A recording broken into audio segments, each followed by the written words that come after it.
I'm a 33-year-old guy, the oldest of three siblings in my family. My family is pretty tight-knit and traditional. Think regular Sunday dinners, lots of expectations, and a strong belief that you're always supposed to look out for each other, especially as your parents age. I've got a younger brother, 30, who just got married and moved across the country, and a sister, 28, who's barely keeping her head above water with her medical residency. For context, I'm single, no kids, but I've worked hard to get where I am. I finally bought my own place, a condo about 2 hours away from our hometown, where my parents still live. I've been able to build a decent career in tech, and things were just starting to look stable for me. But over the past year, things have been rough for my parents. My mom has early onset dementia. It's gotten worse in the last few months. My dad's health is also failing. He's having more and more trouble getting around the house, especially since his mobility issues started becoming more serious. It's been hard seeing them struggle, and it's made my trips back home feel like I'm watching everything I grew up with slowly fall apart. My relationship with my parents has always been a little strained. They were never thrilled when I decided to move away for work, especially because I chose a city lifestyle over sticking close to family. There's always been this unspoken tension, like they think I've turned my back on them, somehow by choosing a life that's different from the one they imagined for me. They're very traditional, family is everything, and staying close is a sign of love and respect. So when I decided to make my own way, it felt like a betrayal to them. A few months ago, the tension started building into something more. My brother called me up out of the blue. He's in another state now with his new wife, and he's got his own life to worry about, but he brought up our parents' situation, almost like he was testing the waters. At first, it was small talk, asking how things were, but then he hit me with it, you're the one who's still single. Maybe you could think about being around more for mom and dad. It wasn't a direct ask, but the implication was there. He's got a wife and future plans that don't involve being nearby, so I guess in his mind, it made sense that I should be the one to step up. Here's the thing. I already send money home every month to help with their expenses. It's not like I'm ignoring their needs. But now, the expectation wasn't just about money. It was clear they wanted me to physically be there more, to help with the day-to-day, to sacrifice my life and time, because I was the logical choice since I didn't have kids or a partner. The next few weeks were filled with comments that felt like little jabs. My dad would say how he'd heard that some families take care of their elders themselves,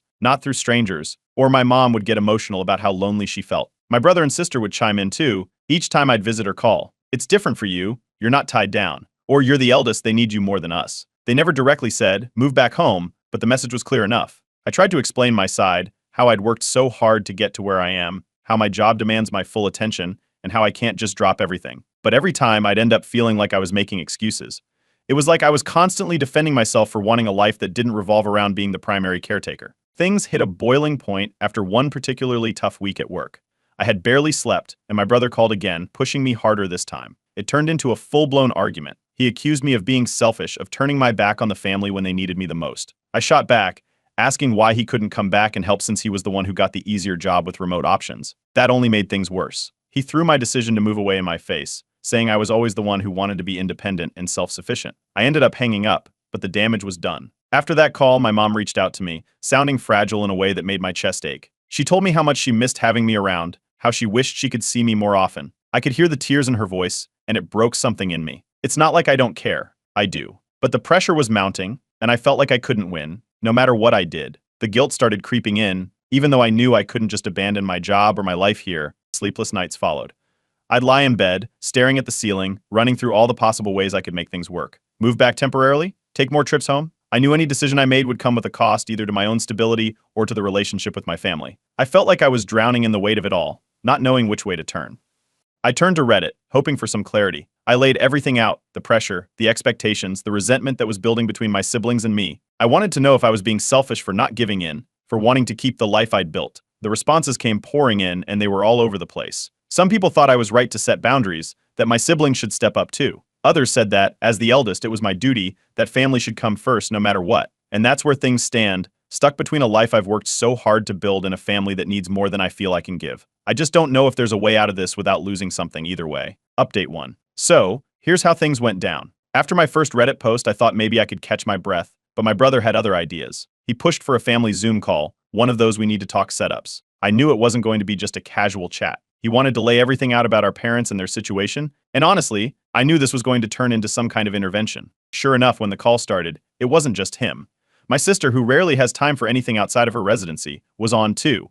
And then there were my parents sitting together looking frail on the screen. My brother took the lead. He laid out a whole plan, how we needed to coordinate better to take care of our parents, how their health was getting worse, and how they were struggling day to day. I kept listening, waiting for the part where I'd be put on the spot. It didn't take long. He threw in how, out of the three of us, I was the most flexible since I didn't have kids or a partner. He said that I should consider moving back, even just temporarily, to take on more of the care. It was like the air got sucked out of the room. My sister chimed in, suggesting that maybe we could all pitch in to hire a professional caregiver, at least part-time. For a second, I thought that could be a decent compromise, but then my parents jumped in, hard no. They said they didn't want strangers in their home, that they needed family, not outsiders. That's when the whole tone of the call shifted. My mom started getting emotional, talking about how lonely she felt without her children around, how hard it was for her to get through the days. She even mentioned how she wished I could be there more often, saying it directly, like a plea. My dad didn't say much, but he nodded along, his eyes heavy with a look I couldn't quite read. It felt like all eyes were on me, waiting for my reaction. I tried to keep my voice steady. I explained that I was willing to do my part in organizing professional care, maybe even pay more to make it work. But quitting my job or moving back home just wasn't on the table for me. It wasn't an option I could afford, not with the career I'd spent so long building up.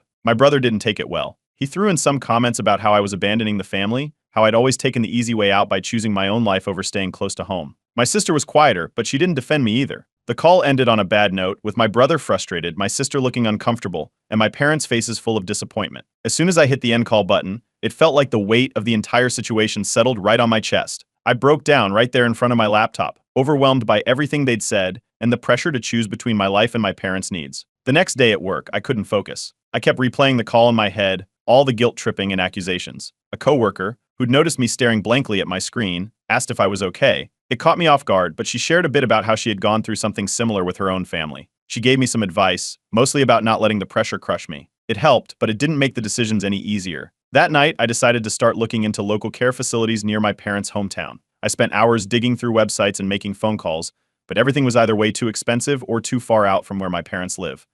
Even the ones that seemed somewhat reasonable were beyond what I could manage on my own, and I knew my parents wouldn't accept any of it. But I kept researching, hoping I'd find some middle ground. When I brought up these options to my parents during a call, they shot them down immediately. My mom's words stung. It's your duty to be here, not a stranger's job. It was like no matter what I suggested, it wasn't enough unless I was physically there, giving up my life for theirs. Then came the text from my brother. He sent a flurry of messages about how I was letting everyone down and how he never thought I'd abandon the family like this. It felt like every message was another twist of the knife. I started feeling a burning resentment, not just towards him, but towards the whole situation. Why was it always me? Why wasn't he being held to the same expectations? Why wasn't my sister, even with her busy schedule, expected to do more? The stress started piling up. I reached out to a therapist hoping for some clarity. She listened as I laid out everything and suggested I start setting firmer boundaries. She even had me work on ways to communicate with my family without letting them guilt me into decisions I didn't want to make. It felt like a step forward, but I knew it wouldn't be an easy fix. I took to Reddit again, updating my original post with the details of the Zoom call, the rejected professional care options, and the constant guilt trips from my family. The response was overwhelming, way more than the first post. Most people were supportive, sharing their own stories of being in similar positions, while some echoed that old refrain about family coming first. The mixed responses didn't solve my problem, but at least I didn't feel as alone in the struggle. But even with all the advice and support, sleep didn't come any easier. I'd lie awake, my mind jumping between work and my parents, my brother's words ringing in my head. The pressure was still there, suffocating, and I was left wondering if there'd ever be a way to balance it all. Update 2. So a few weeks after that disastrous Zoom call, I thought I might get a break from the family drama. Turns out I was wrong. One Friday evening I got home from work, ready to crash on my couch and decompress, when there was a knock on my door. I wasn't expecting anyone, so I checked the peephole, and there he was, my brother. He'd flown in from out of state without any warning. When I opened the door, he didn't waste time on small talk. He wanted to talk things through face to face. He stepped inside, looking serious, like he'd been thinking about this for a while. He started with an apology for how the Zoom call went down, saying he didn't mean to sound harsh. But then he circled back to the same point, that I was the best option to help our parents because, in his words, I'm the only one without a major commitment. He tried to make it sound logical, like it made perfect sense for me to take on this role. He even framed it as an opportunity for me to be closer to the family again, to make things right. I let him speak, but I could feel the frustration building up. I'd been dealing with this pressure for months, and hearing it all again, especially in person, made me snap. I couldn't hold back anymore. I told him flat out how unfair it was that I was being expected to sacrifice everything just because I didn't have kids or a spouse. It's not like my life had any less value, and I reminded him that I'd worked hard to get to where I was. He tried to calm things down, saying he understood, but I pushed back. Why should my life get put on hold? Why wasn't he being held to the same standard? It got quiet for a while after that. He just stood there, looking at the floor like he didn't have an answer.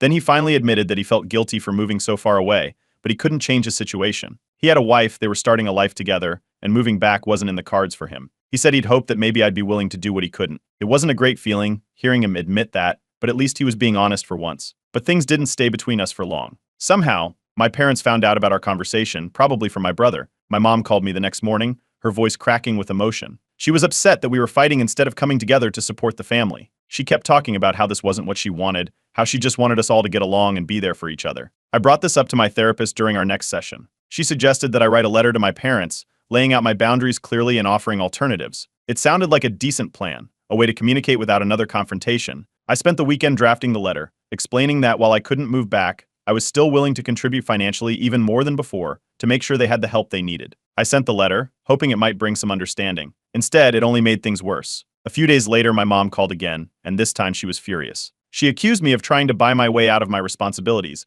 of treating the situation like it was just another problem to be solved with money. It was clear she didn't see my offer as genuine help. To her, it felt like a rejection. Things between my siblings and me got even more tense after that. My brother blamed me for making things worse with our parents, while my sister, who'd been trying to stay out of it, started getting pulled into the arguments too. They started bickering with each other about who should be doing more, whether it was time, money, or effort. Our family was falling apart at the seams, and I felt like I was right in the middle of it, holding all the threads but unable to keep them from fraying. Work wasn't going great either. I started missing deadlines, zoning out during meetings, and my boss definitely noticed.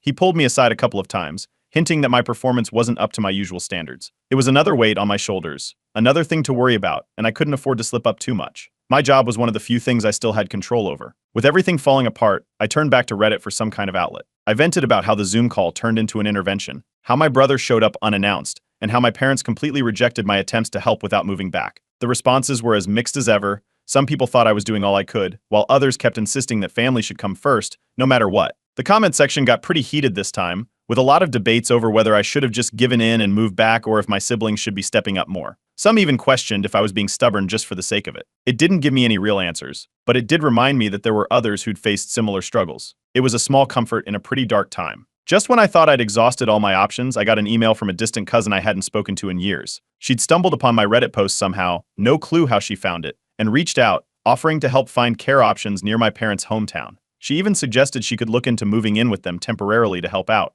It wasn't a perfect solution, but it was a glimmer of hope, like maybe there was a way out of this mess that didn't involve me losing everything I'd worked for. That's where things stand right now. I haven't told my parents about the cousin's offer yet, and I'm not sure how they'll take it.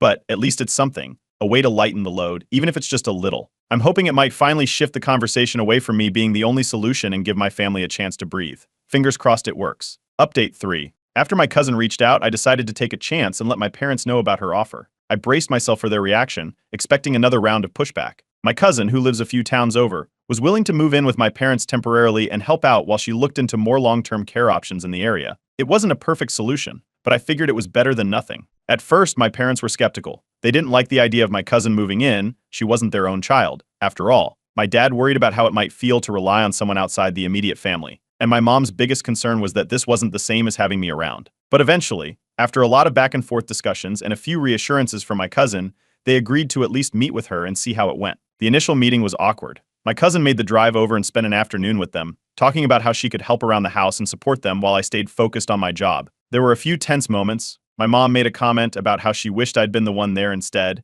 and my dad stayed quiet, looking a bit distant. But my cousin handled it well. She promised to try her best, and by the end of the day, my parents reluctantly agreed to give it a try. A week later, she moved in. My brother and sister both seemed relieved by the news. My brother even called me, sounding lighter than he had in months. He made a few comments about how maybe this arrangement would take the pressure off, but I couldn't shake the feeling that he was a little too eager to have someone else pick up the slack. My sister sent a quick message too, thanking me for sorting things out. It was the closest thing to gratitude I'd gotten from either of them since this whole mess began. With my cousin taking on the daily care, I started focusing on other ways to help. I called my parents more often, making sure to check in and catch up on how things were going. I even made a few trips back home over the weekends, trying to smooth over the tension from our earlier fights. My mom seemed a little more at ease during my visits, but she kept dropping hints about how much she missed having me around. My dad would ask how work was going, but I could see the disappointment in his eyes whenever I talked about my life in the city. But it wasn't all smooth sailing. After the first month, the cracks started to show. My cousin had been doing her best, but it became clear that the emotional weight of caring for my parents was starting to get to her.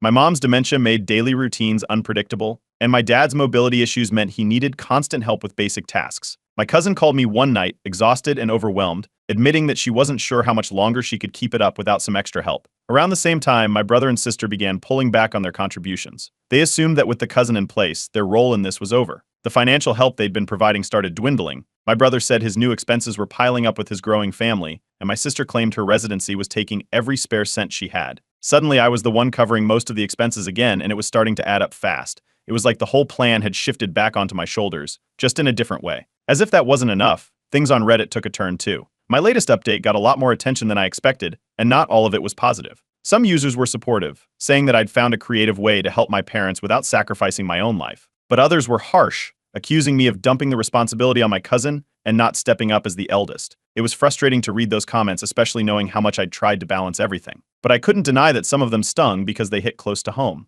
Just when I thought things couldn't get more complicated, I got a call from my cousin one morning, her voice shaky. My dad had suffered a minor heart attack. He was rushed to the hospital, and though the doctors managed to stabilize him, they warned that he'd need more intensive care going forward. It was a wake-up call for everyone, especially my parents. When I spoke to them later that day, my mom sounded terrified, and even my dad, who'd always been so stubborn about accepting outside help, seemed shaken. This changed the tone of our conversations. For the first time, my parents seemed more open to considering professional care. They weren't happy about it. My mom still insisted that she wished I could be there instead, but they couldn't deny that they needed more support than my cousin or I could provide on our own. It was a small shift, but it felt like a step in the right direction. Still, they kept asking if I could find a way to be more present, even if I didn't move back. My mom hinted that a temporary move might be what they needed, something to get them through the next few months. My brother didn't offer much input this time, and my sister stayed silent, both of them waiting to see what I'd do next. With everything piling up, I turned to Reddit again, laying out the latest developments and my parents' newfound openness to professional help.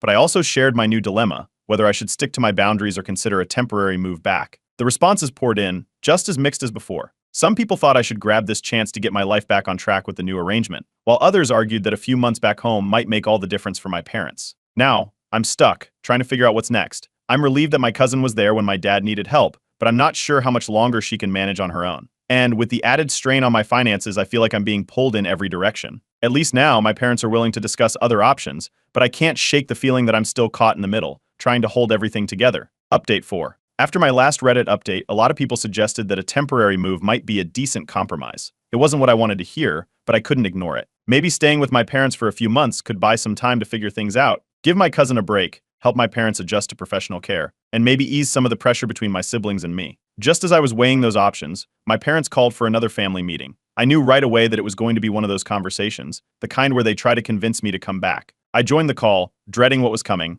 My brother and sister were on, too, but right from the start, my brother stayed unusually quiet, letting my parents take the lead.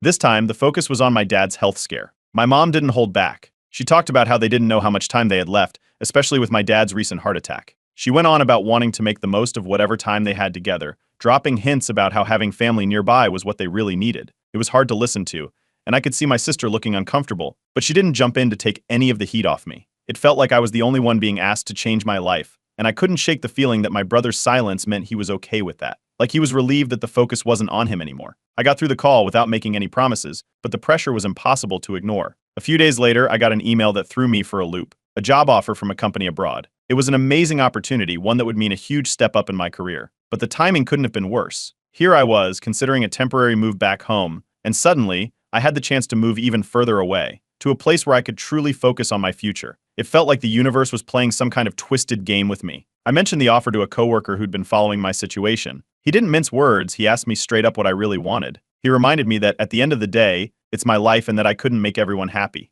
It wasn't an easy thing to hear, but it stuck with me. It was one of those moments where you realize you've been letting other people's expectations run your life for too long. I brought it up in my next therapy session. My therapist asked me to think about what my parents really needed, if me moving back would genuinely improve their situation, or if it was more about their emotional need to have me nearby. She encouraged me to think about the long-term impact, not just the guilt and pressure I was feeling right now. After days of back and forth, sleepless nights, and endless pros and cons lists, I finally made a decision. I told my parents that I couldn't move back, not even temporarily. Instead, I'd help them arrange for a part-time caregiver to take some of the load off my cousin, and I'd contribute more financially to make sure it was sustainable. I also let them know that I'd be taking the job abroad, but I promised to visit more often and to cover extra costs for anything they needed. My parents were devastated when I broke the news. My mom's disappointment was almost palpable, even through the phone. She kept mentioning how she thought I'd make a different choice, and my dad just sounded resigned. My brother, true to form, sent a message later that night, something about how he expected more from me. It was the kind of passive-aggressive note that I'd come to expect, and it only made me feel more isolated in my decision. My cousin wasn't exactly thrilled either. She'd been doing a lot, and it was clear she felt stuck in the middle of a family dispute she never signed up for. She didn't say it outright, but I could tell that she was frustrated, like she thought I'd find a way to make everything easier for her, too. Still, I went ahead and accepted the job offer. The paperwork came through quickly, and I set a departure date, promising myself I'd stick to my commitment of visiting home more frequently. I updated my Reddit post, sharing the whole mess, my parents' reaction, the job offer, my decision to stay where I was. The responses rolled in, and, as expected, people were divided. Some thought I made the right call, that I needed to prioritize my future, and that I'd done more than enough already. Others were harsher, accusing me of choosing my career over my family, of leaving my cousin and parents to deal with the fallout. It hurt to read some of the comments, but deep down I knew that no matter what choice I made, there would always be someone who thought I'd gotten it wrong. Even after making the decision, the sleepless nights didn't stop. I'd lie awake, wondering if I'd made the right call, or if I'd just set myself up for a lifetime of regret. The thought of leaving everything behind, knowing my parents were disappointed and my siblings were distant, was hard to shake. It felt like I was walking away from a part of myself that I couldn't get back, no matter how many flights home I promised to take. But there was no turning back now. I'd signed the contract, made the arrangements, and started packing up my place. I knew that in a few weeks, I'd be on a plane, heading towards a fresh start in a new country. It should have felt exciting, like the culmination of everything I'd worked for, but all I could feel was the weight of what I was leaving behind. The last thing I posted on Reddit was a simple update. I thanked everyone for their advice, even the harsh critics, and admitted that I still wasn't sure if I'd made the right choice. But it was the choice I'd made, and all I could do now was try to make the best of it. Update 5. As my departure date got closer, the reality of what I was about to do finally hit. Packing up my life, saying goodbye to friends, tying up loose ends at work, it all felt surreal. But there was one thing I couldn't avoid before leaving: a final visit to my parents' place. I knew it wouldn't be easy, but I wanted to see them one last time before I moved overseas, hoping maybe we could find some kind of peace before I left. When I arrived at their home, my cousin was there, managing things like she'd been doing for the past few months. She looked tired but waved me in with a small smile. My parents were sitting in the living room, and as soon as I walked in, my mom's eyes welled up with tears. It set the tone for the whole visit. The tension was thick in the air, like everyone knew what was coming, but no one wanted to be the first to say it. We sat down for dinner that night, and it was as awkward as I expected. My mom couldn't resist making a few comments about how she wished I didn't have to go so far away, how she thought I'd come back for good. She didn't say it directly, but the guilt was there, lingering in her words. My dad mostly stayed quiet, focusing on his food. My cousin tried to keep the conversation light, but it was clear she felt out of place. After dinner, I helped my dad out to the porch while my mom was in the kitchen. It was one of those quiet, chilly evenings where you can hear the rustling of the trees and the distant hum of the highway. My dad looked out into the dark yard for a long time, then turned to me and apologized. He admitted that maybe they'd been too hard on me, that he understood I had my own life to live. It wasn't much, but it was the closest thing to understanding I'd heard from him in a long time. We didn't stay outside long. My mom joined us, and I told them I'd be leaving early the next morning. The goodbye was difficult. My mom clung to me for a few extra seconds, whispering about how she hoped I'd visit soon, while my dad gave me a tight nod, his eyes misty. I left with a heavy heart, unsure if I'd done the right thing or if I was just running away. The night before my flight, my brother called. He kept things short, but before hanging up, he told me he hoped I wouldn't regret choosing my career over our parents. His words lingered in my mind long after the call ended. It felt like another jab, a reminder that in his eyes, I'd let everyone down. When I boarded the plane, I had a mix of emotions churning inside me. There was a sense of relief that I'd finally made a decision and stuck with it, but the guilt was still there, gnawing away, making me wonder if I'd made a mistake. I tried to focus on the excitement of the new job, the chance to start fresh, but my mind kept drifting back to my parents' faces and my brother's parting words. The first few weeks in my new city were a whirlwind. The job was everything I'd hoped for, challenging, fulfilling, and a huge step up in my career. But as exciting as it was, I couldn't shake the feeling of homesickness, the strange emptiness that came with being so far from everything I'd known. I kept up my therapy sessions remotely, trying to work through the tangled mess of feelings that had come with this decision. Back home, my cousin kept me updated. My parents had finally accepted a part-time caregiver, but it wasn't an easy transition. My mom still called frequently, reminding me of how much I was missed, dropping little hints about how things would be easier if I was closer. My dad's health was stable, but every call ended with the same uncertainty. What if something happened and I wasn't there? I updated my Reddit post again, sharing how everything had unfolded since the last time. To my surprise, it blew up. The post went viral, and suddenly, I was flooded with messages and comments, people sharing their own stories, offering encouragement, even debating whether I'd done the right thing. It was surreal, seeing strangers weigh in on the choices I'd made, but it felt good knowing I wasn't the only one who'd been through something like this. The responses were, as always, mixed. Some praised me for sticking to my boundaries, for finding a way to balance my life and my family's needs. Others were still critical, calling me selfish, saying I should have found a way to stay closer to my parents. But through all the noise, a few comments stood out, people thanking me for sharing my story, saying it helped them feel less alone in their own struggles. I spent a lot of time reflecting on everything that had happened, how much my life had changed over the past year. It wasn't a perfect ending. I didn't magically find a way to keep everyone happy, and there were still a lot of unresolved feelings, especially with my family. But I was starting to accept that sometimes there's no perfect solution, only the best choice you can make with what you have. Life in my new city slowly started to feel like mine. I made new friends, found routines that worked, and even started exploring the idea of settling down there long term. But I kept my promise to visit home more often, making the trip back every few months to see my parents and check in on how things were going. In my final update on Reddit, I thanked everyone who'd followed my journey, even those who'd been critical. I wrote about how I was learning to live with my decisions, how I was finding a way to balance the life I wanted with the responsibilities I couldn't ignore. I knew the debates would continue, that people would keep arguing about whether I did the right thing, but I was okay with that. I ended the post with a simple thought. Sometimes you have to make choices that others won't understand. And that's okay. It's not about being right or wrong. It's about figuring out what you can live with, even when the road ahead is messy. Now, I'm focused on building a new life here, hoping that one day I'll look back on all of this and feel at peace with how it turned out. And maybe, just maybe, my family and I will find a way to bridge the gaps that all of this has left behind. But for now, I'm taking it one day at a time.